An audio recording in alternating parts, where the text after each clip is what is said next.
After Mad Maxine's GOP opponent attacked by her thugs, cops slap her with nasty surprise. Rebecca DeCirio, Politics US News for MadWorldNews.com. Maxine Waters is desperate. Never in her long, dismal career in politics has she been faced with a GOP challenger who had a chance at dethroning her, that is, until now. Facing the possibility of losing her California congressional seat is sending Auntie Maxine into panic mode. So she unleashed her thugs, but GOP challenger Omar Navarro was ready for Mad Maxine's attack dogs, and now the cops have just slapped her with a nasty surprise. Poor Maxine Waters. It's been really rough for her Impeach 45 campaign over the last few weeks. Anyone who isn't brainwashed by the mainstream media knows Waters is completely unhinged. And now even staunch liberals are wondering about her mental status. Waters got burned after she told MSNBC's Joy Reid last week, so I know that I've been calling for impeachment. I know I've been criticized, but I know everything that I have learned about him and his allies, their interest in lifting the sanctions, their connections to Putin, their connections to the Kremlin. I know that we are going to find that this president needs to be impeached. Well, that blew up in her face when the truth came out that it was, in fact, Auntie Maxine's good friend Barack Obama and Hillary Clinton and our own Democratic Party that paid a company called Fusion GPS to create a fake dossier on Donald Trump. Fusion GPS paid a former British spy named Christopher Steele, who in turn paid Russians. Together, these co-conspirators created the bogus Russian dossier, which the FBI then paid Christopher Steele to use as evidence to get FISA warrants to wiretap Trump's campaign.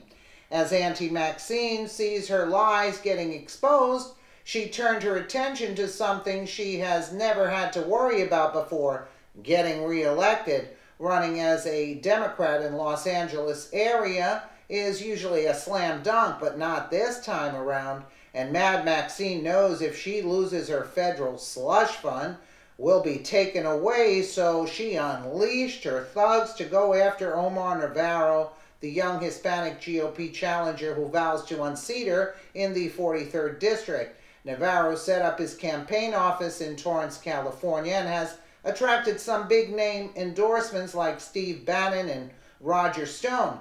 After Navarro announced he was the only candidate who had a campaign office within District 43's boundaries, and that he was the only candidate who actually lives within the 43rd District, that sparked Waters' attack dogs to vandalize his campaign headquarters.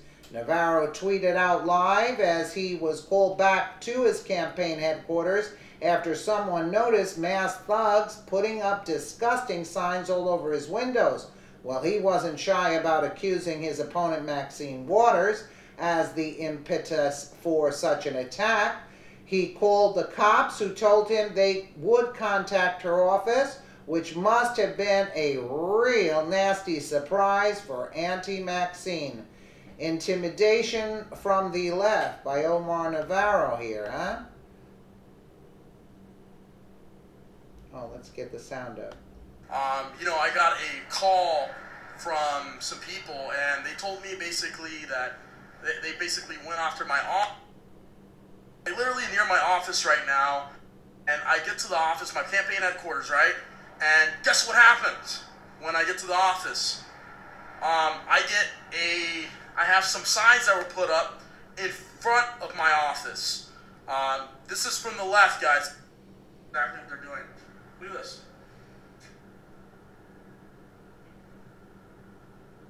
Look at this. Look at this kind of stuff.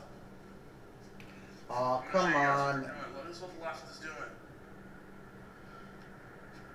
They're all lunatics. They're all lunatics. That's basically it. Omar noted they're trying to intimidate me, and what I'm doing in the 43rd District, they aren't very smart. I'm sure Maxine Waters and her crime family is behind this. This is what Maxine is using her people to do. I had to put my campaign address online. I want people to stop by, be welcome. This only emboldens me. No one intimidates me. No, not a chance. I'm filing a police report. The cops are on their way. The handmade signs accuse Navarro of bullying women, false accusations that the GOP challenger assaulted his wife have started circulating on Twitter, and it all seems to come from those who support Maxine Waters. Omar explains that it's all lies and slander coming from the Waters campaign, and he asks, where is their proof? They have none. Navarro continues, I don't know what she, meaning Waters, means by saying I bully women. It's all lies, guys. This is slander. It's spreading fake news by the other campaign. I get these attacks online all the time now, too. This is what Maxine Waters and her supporters want people to think. Navarro added, if you look in the Bible, the devil will try to take you down. So true. Will try to vilify you, and we as Christians have to fight against the devil and this evil. He goes on, Maxine Waters says she is a strong black woman and she won't be intimidated, right? Well, I say I am a strong American and I will not be intimidated. I stand for all Americans. Maxine Waters has denied any involvement, of course, in attacking Omar Navarro's campaign headquarters, but isn't that what the all-evil swamp creatures do? Mad Maxine has been lying throughout her whole political career, and so far it has served her well, but not this time. She knows the 43rd district is changing and is now 60% Hispanic, which is bad news for Waters. She refuses to debate Omar, another thing he hammers her on. This young GOP challenger is a shining bright light on this rat. Mad Maxine, and he is flushing her out into the daylight. So stay tuned. This race is just heating up. Absolutely.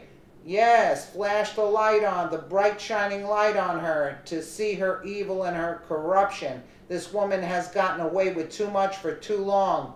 Let me know what you guys think in the comments below. And again, thank you so much for watching.